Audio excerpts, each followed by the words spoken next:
une fois. Merci d'être venu. Merci pour la solidarité. Merci pour le soutien à Madame Victoire Ingabire Umuhoza. Merci au soutien de tous ces prisonniers politiques et d'opinion, toutes ces personnes disparues. Et je trouve que vous avez tous une pensée particulière pour eux. Le thème de la soirée a été dit par la coordinatrice du réseau international des femmes pour la paix. Le thème a été repris par MC Primitiva. Rwanda, prisonniers, assassinés et disparus. Que leur souffrance ne soit pas vaine. Je pense que ce thème, effectivement, si vous êtes ici, c'est que vous voulez continuer à lutter pour que toutes les personnes qui sont en prison, parce que ce sont des politiciens, parce que ce sont des journalistes, parce que ce sont des personnes qui ont des opinions différentes de celles du pouvoir en place. Si vous êtes ici, c'est que vous voulez effectivement que leur souffrance ne soit pas vaine. Tous les intervenants ont bien exprimé justement leur point de vue sur ce thème. Ils ont parlé de la souffrance des innocents, la souffrance due au non-respect des droits de l'homme au Rwanda. Tout le monde l'a dit. Mais pourquoi les droits de l'homme ne sont pas respectés finalement? Chaque année, on se pose cette question. Chaque année, on se pose la question. Parce que ils ne sont pas respectés.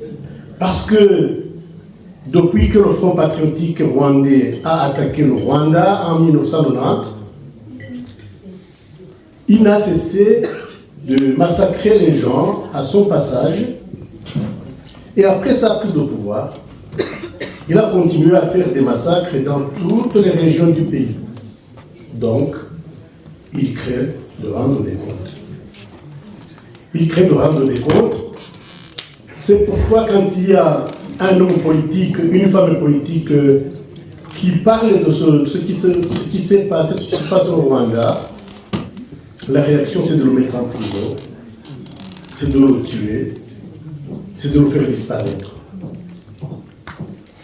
C'est pourquoi alors le régime en place s'attaque à toute personne ou toute organisation qui dénonce des atrocités commises par le régime. Le mensonge du FPR a pris l'ascenseur. Nous autres, qui sommes ici, notre vérité prend des escaliers.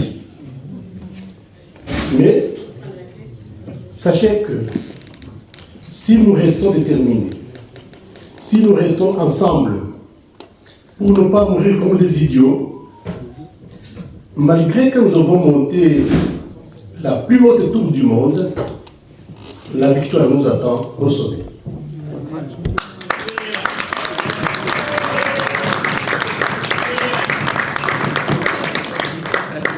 Eh bien, au nom de nos organisations respectives, je vous remercie encore une fois pour votre détermination à continuer à soutenir les prisonniers politiques et d'opinion et à réclamer le retour des personnes disparues. Si la situation ne change pas, nous vous donnons rendez-vous l'année prochaine pour la même raison.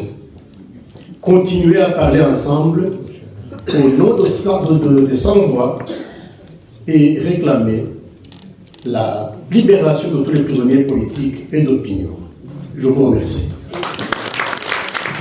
Évidemment, si on commençait à parler des crimes et des abominations qui se passent chez nous, on n'en finirait pas. et on serait encore là peut-être jusqu'à la fin de l'année.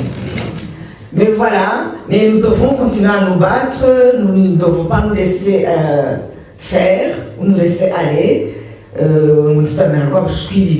Donc il faut vraiment continuer à se lever le matin en disant voilà, donc je peux y poser ma petite pierre.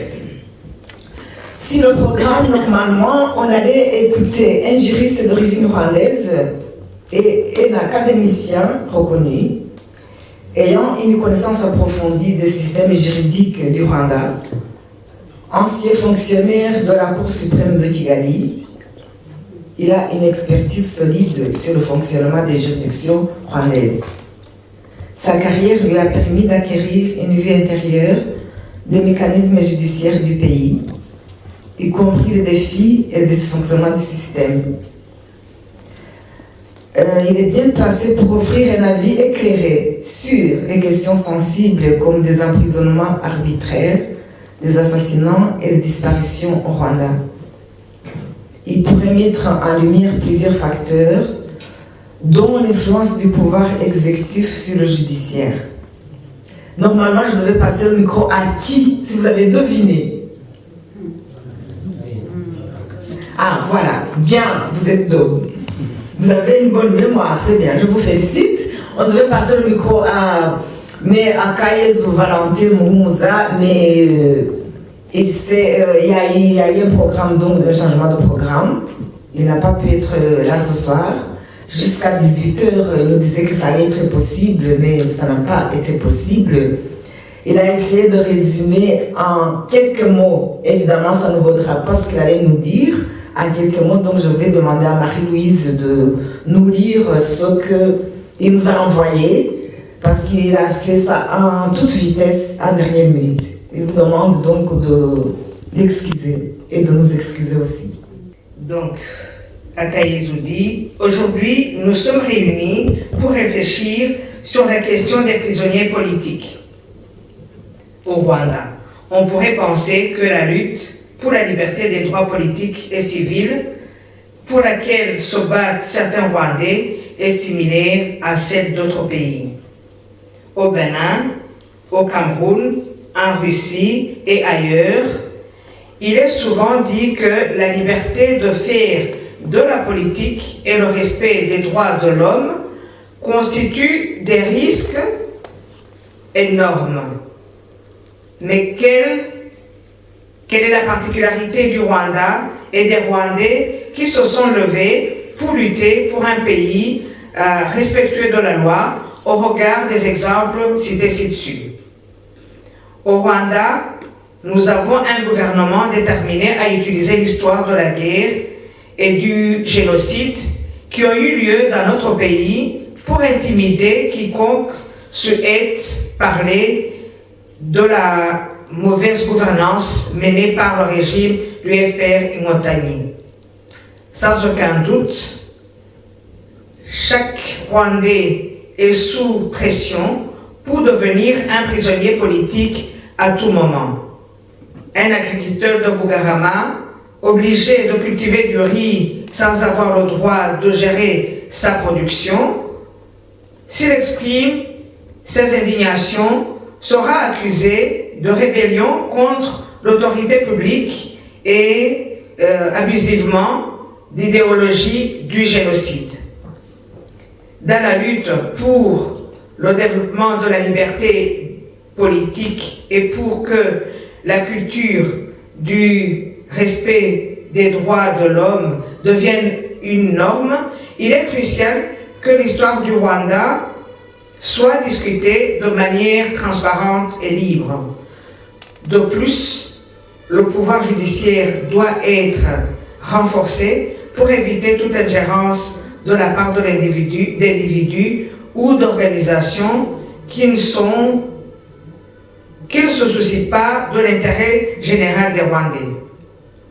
Aussi longtemps que la gestion du génocide continuera d'affecter tous les aspects de la vie des Rwandais, il sera difficile pour le Rwanda de garantir que tous les Rwandais puissent vivre dans leur pays et être fiers de ce qu'ils sont. Je pense sans aucun doute que la lutte de tous doit être pour un engagement politique basé sur la recherche d'une justice non discriminatoire et sur une politique inclusive et transparente. Il vous remercie.